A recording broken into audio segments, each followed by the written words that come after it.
So we have a little bit of a flooded road down to the landing. So what we're gonna do is we're just gonna pull over and paddle down the road from here.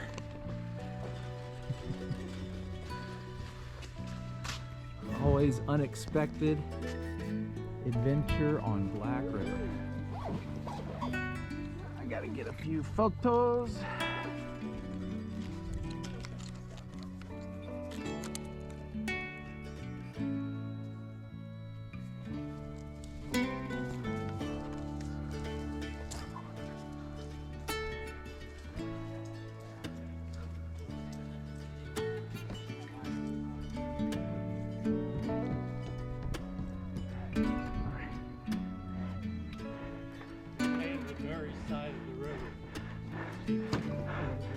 All right, well, let's put it down. Sorry. That's all right. I mean, I did load it up with 100 pounds of gear before moving it. All right. So we've started off our paddle with a good dose of adventure. The road down there was flooded, so we decided to put in, and we came around the corner to see 1,000 yards of dry gravel road. So after some portages and some help from Marshall, we have finally made it to the landing. A little wet and a little tired.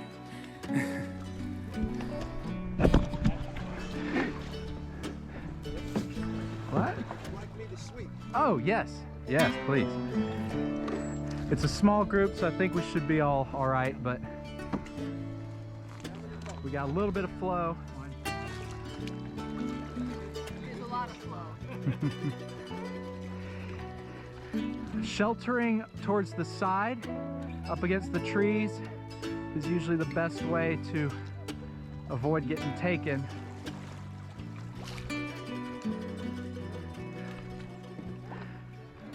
So I believe the best view of it is on this side.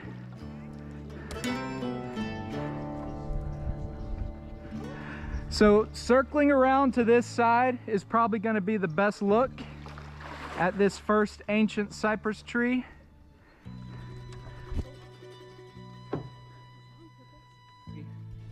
And what these trees mean to me. So first off, this is, I've measured this tree. It is just shy of 20 feet in circumference at breast height level. So when I was here last about here, the water level's risen maybe 5 feet.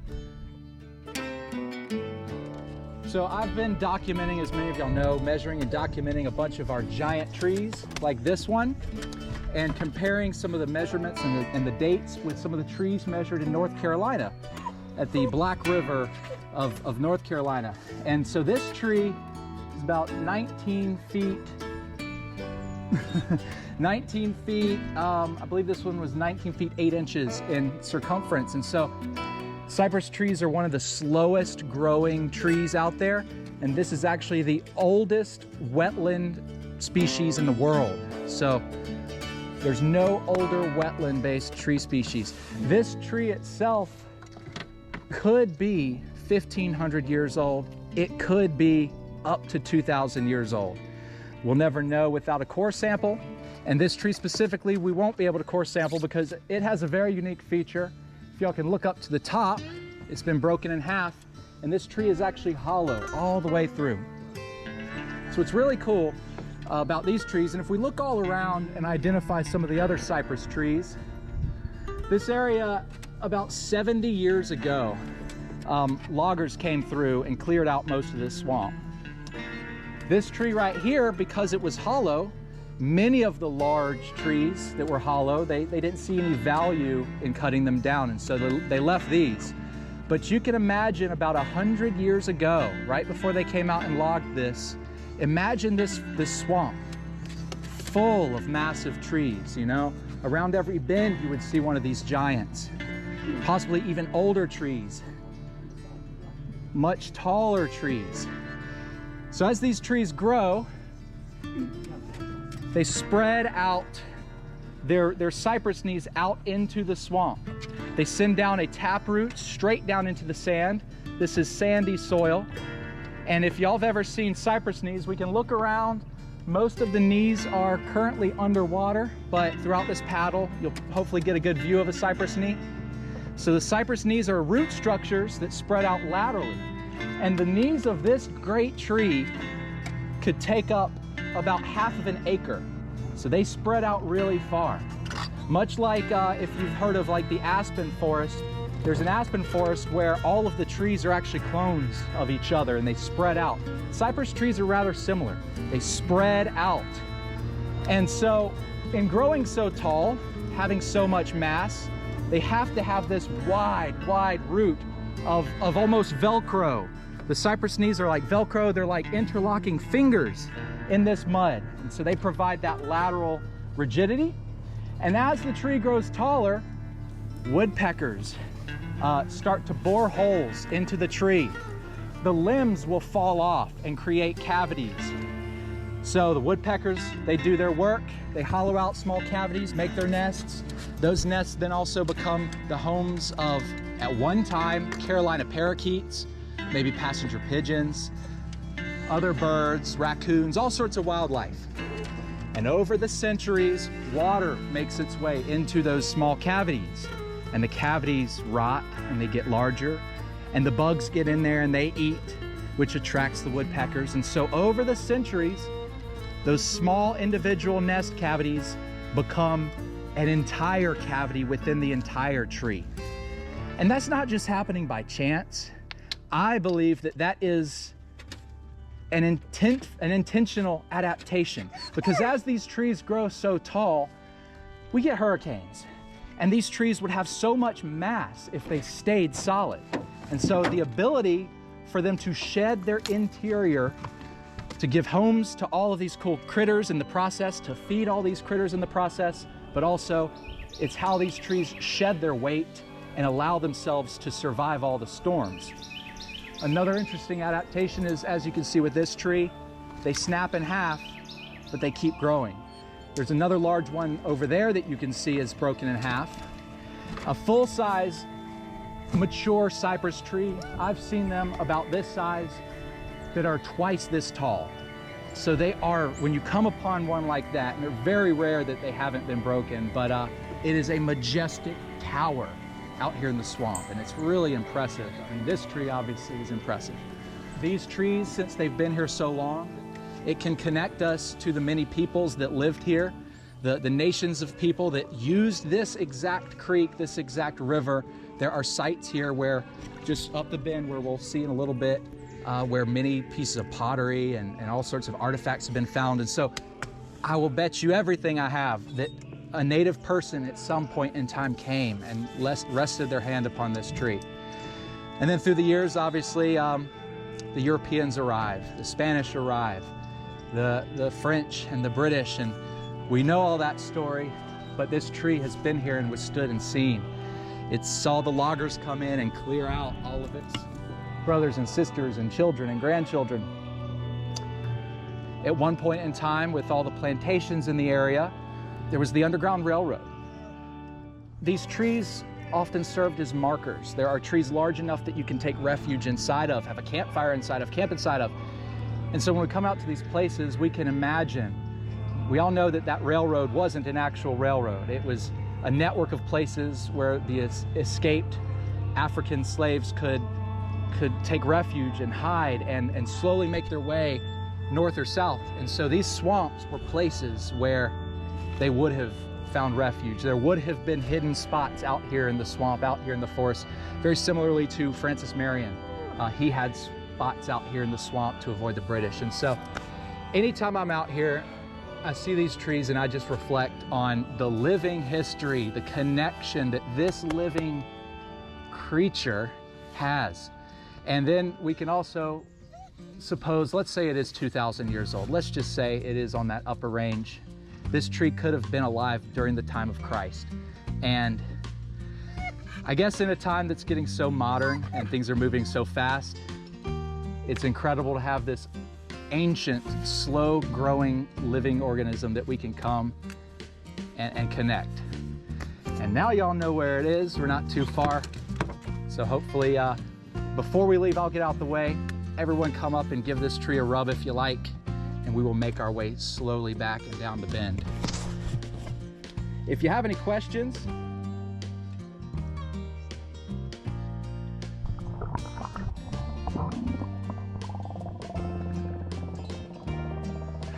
I love these trees because this exact one, I can guarantee you a Carolina parakeet once stood up in the canopy and ate the nuts. An ivory-billed woodpecker certainly landed in this tree, roosted in this tree. Through a 1,000-year history, we know that those extinct birds were here. And I've thought and hoped and dreamt that maybe one day I will send a camera into this tree and see maybe an old skull, some old remnant of an extinct bird, but no luck yet on that. I have, there are trees that have had cavities, holes in the side so large that I'm able to crawl into. So I've jumped into 3 of these ancient trees. One time there was a turkey vulture that scared the living daylights out of me. Out in the middle of the swamp, I was like, ah! I've been into a tree that had an owl nest in it. A lot of times there will be snakes. So I do not recommend coming out here and doing as I do, romping around, getting lost, diving into trees. But it is a free country. All right.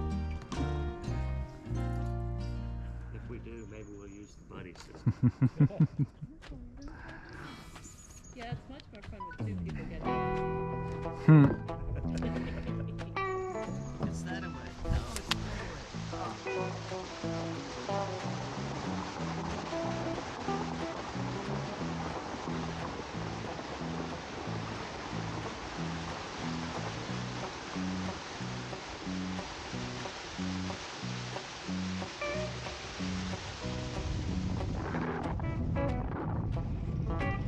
Gotta show the final.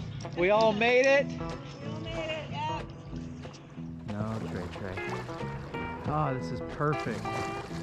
It's like so calm. Alrighty.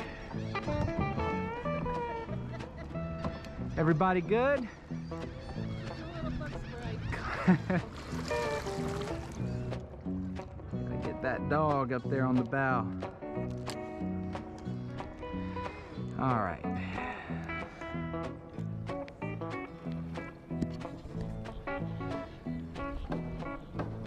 Parish paddle on the Winyah Bay. A beautiful day. February 26th, 2023.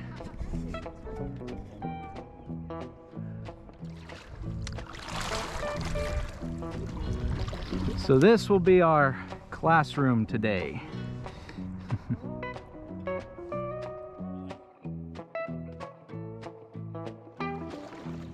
So right here we're looking out, and this is all the Winyah Bay. We just came up the Sandpit River.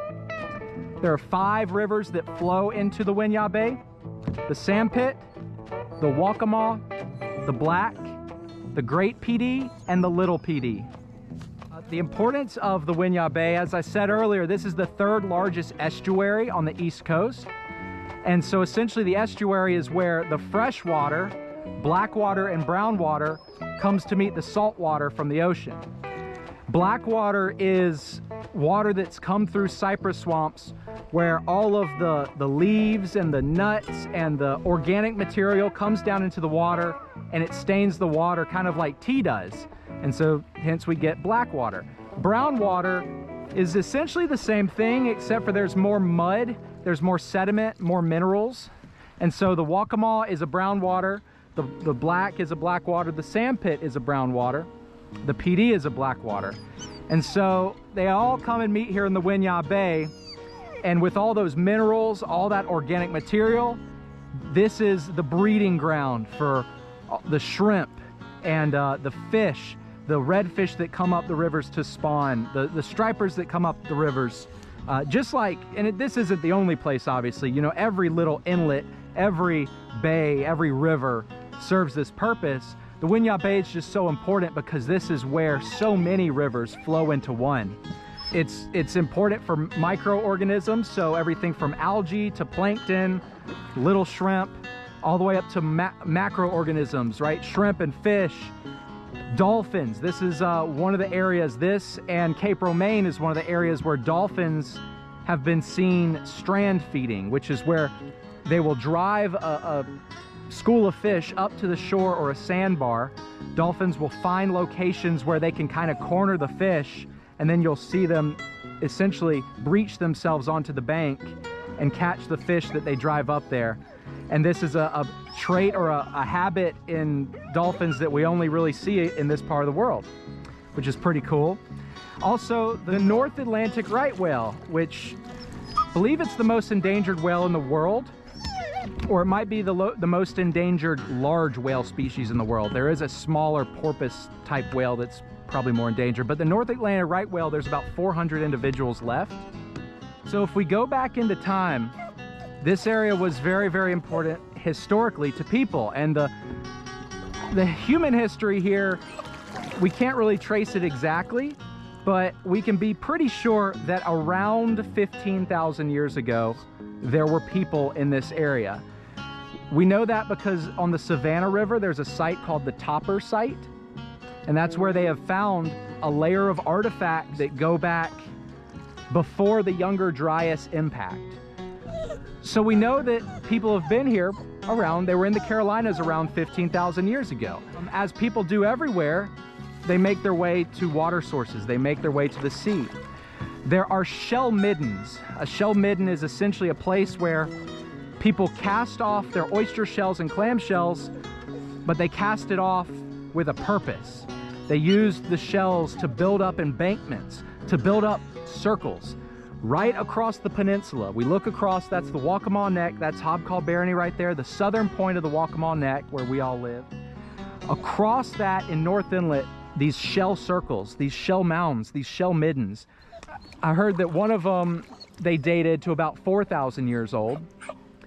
About 4,000 years ago, people were here and they were consuming the fish and the mollusks, and they were using it to build up these embankments, but they were doing it in shapes. They were doing it, there are some that look like eyeballs, and I have drone shots of these, and they look eerily like eyeballs. Some of them look like maybe crescent moons. Some of them are perfect circles. And the interesting thing is about 5,000 years ago, the water levels were a little bit lower. And so we can think that these shell mounds, these shell middens, maybe would have been 30 feet high. They would have been tall mounds, could have served as temples, could have served as essentially the housing for the elite or for the chieftain, the kings. The native people that were here, we don't have as much stone. That's why they used the shells. That was kind of the best long-term resource they had to build with. Everything else was timber, and it would have been a great timber society. We have the cypress trees, we have oak, we have longleaf pine. So a lot of what they had would be long gone, is long gone. The history of people in this place goes back a whole lot longer than we realize, a whole lot more diverse in people. Over the thousands of years, people would have come and gone. People would have invaded. These rivers would have been scenes of war, been scenes of trade. The whole human history here is just as complex as we see elsewhere. So if we fast forward in time, people were here, they were whaling, they were building temples, they were living, they were loving. You'll hear a lot of times that people say that the natives over here were nomadic, hunter-gatherers.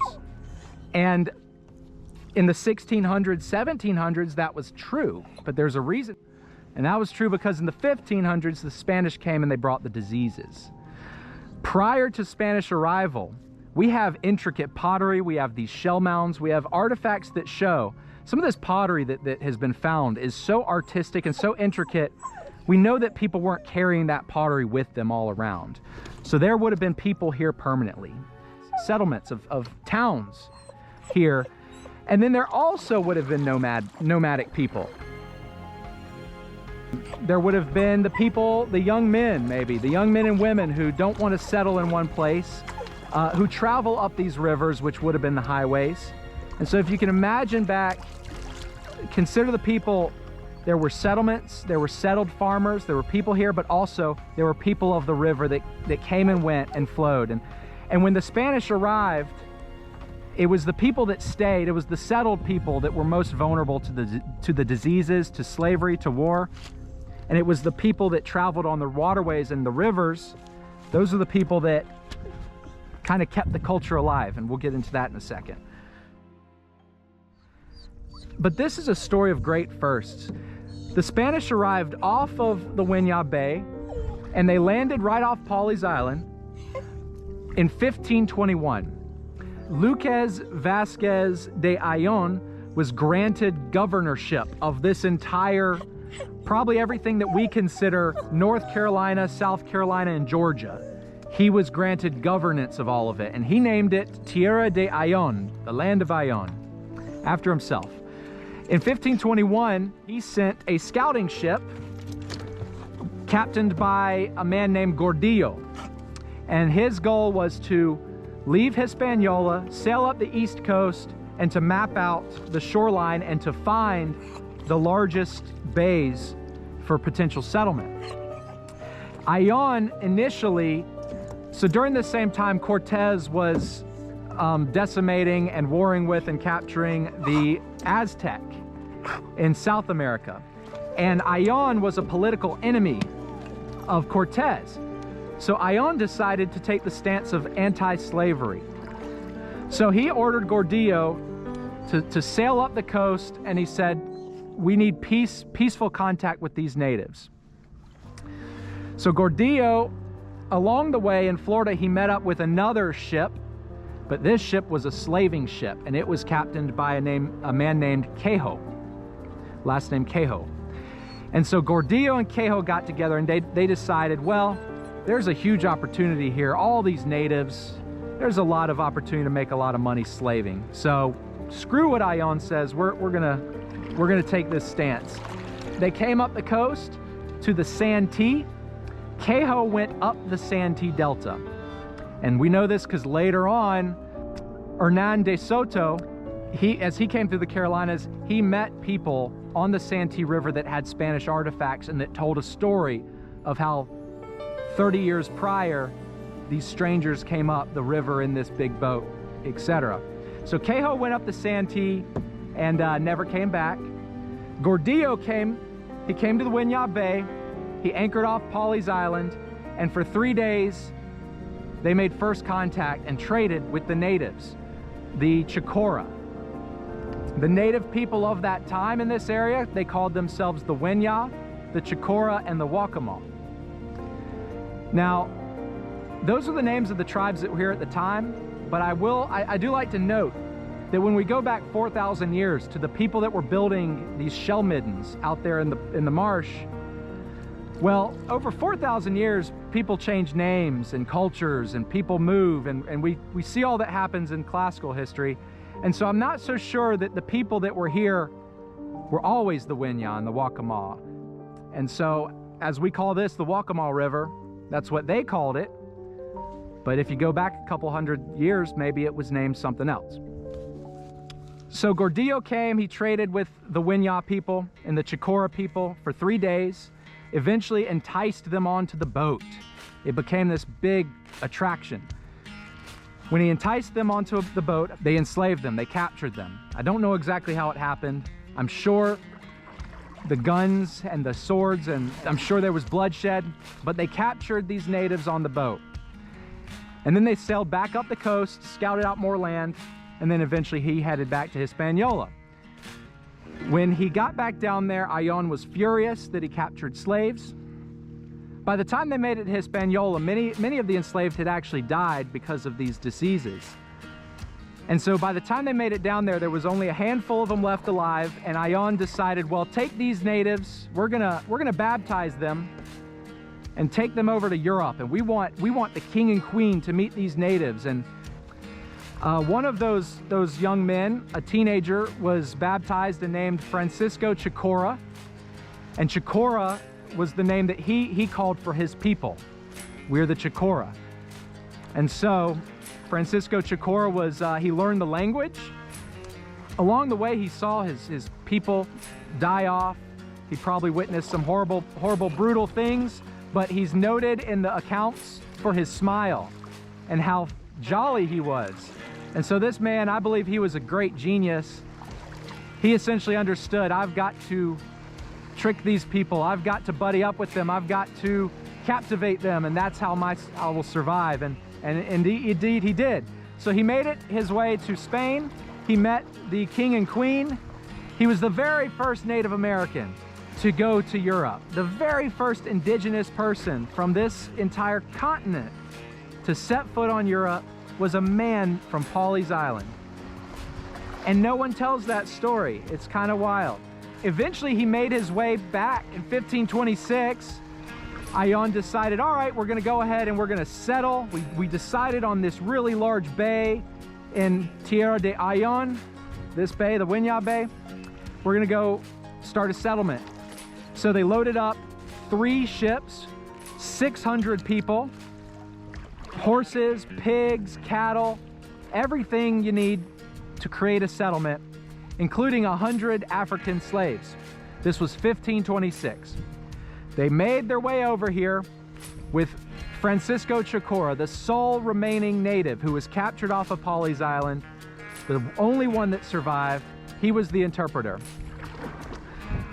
So you can imagine in 1526 seeing 3 tall white-masted Spanish ships coming in the bay. You can imagine the panic and what the native people were thinking. Oh, the invaders are back. So right across from where we are, just about directly across from where we are, is where they decided to make their settlement, San Miguel de Guadalupe.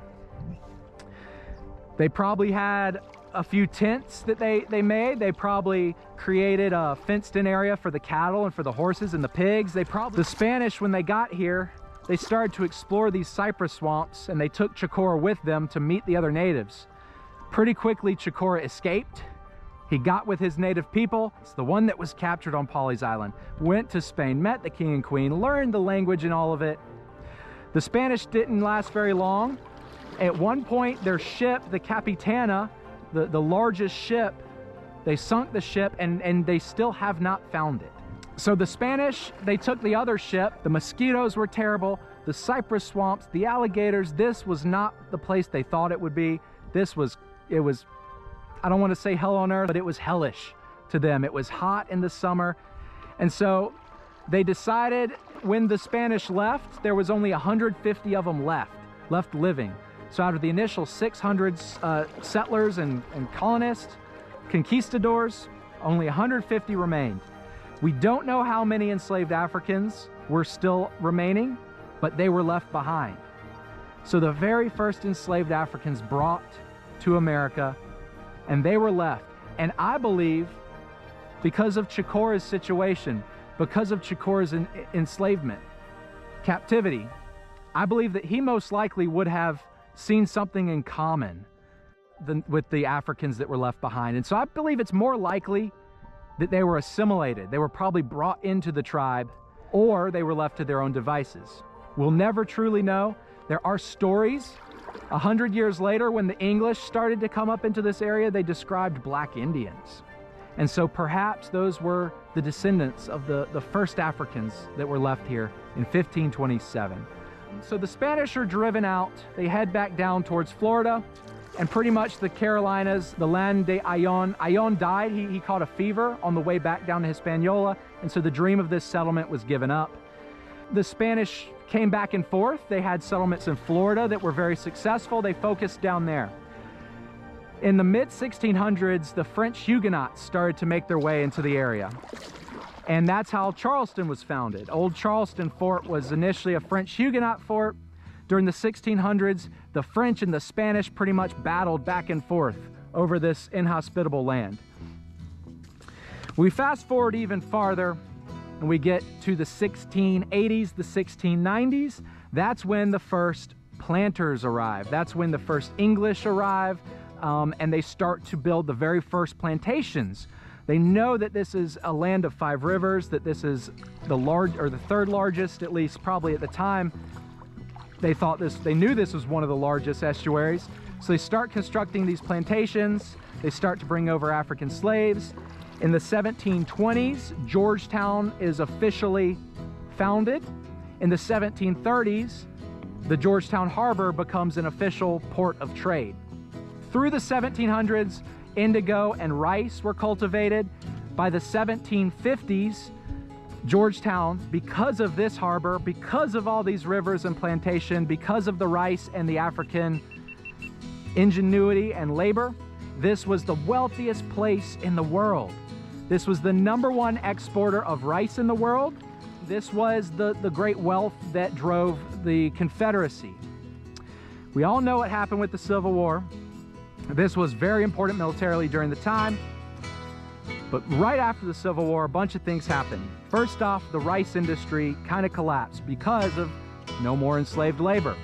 A second aspect of it is all up and down the Waccamaw Neck and all in the area, many of these old plantation houses mysteriously burned.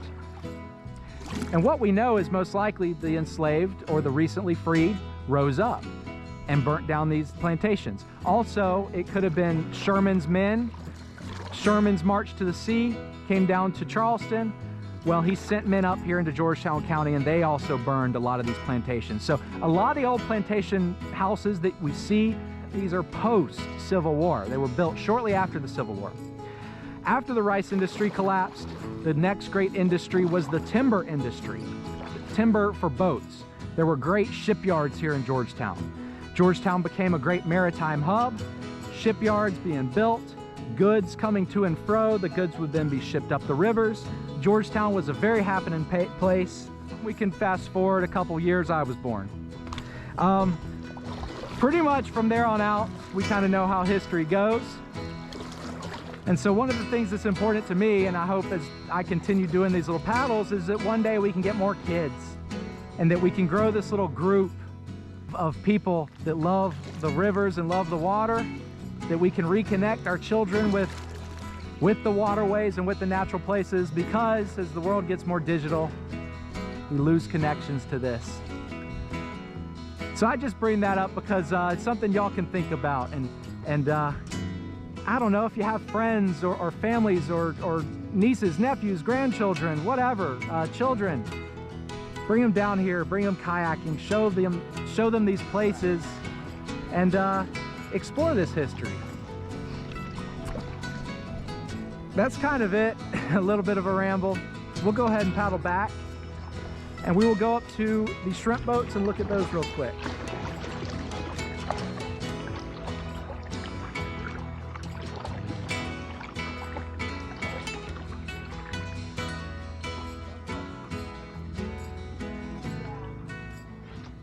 Good boy, Puppy Duppy.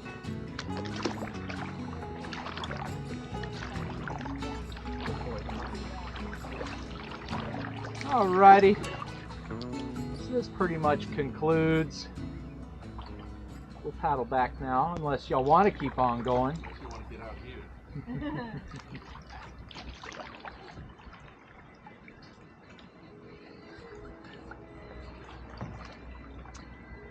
Pretty cool place to live. Not too shabby for February. What would you be doing with the new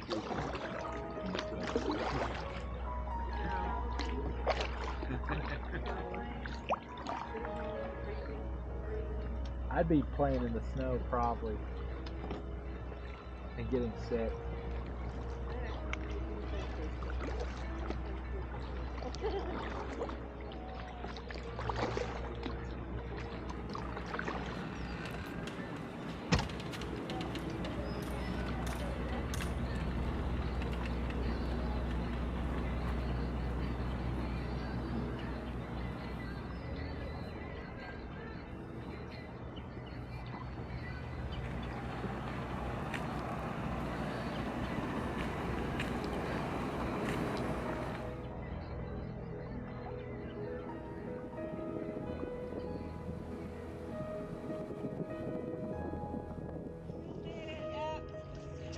Thank y'all for joining in the Parish Paddle.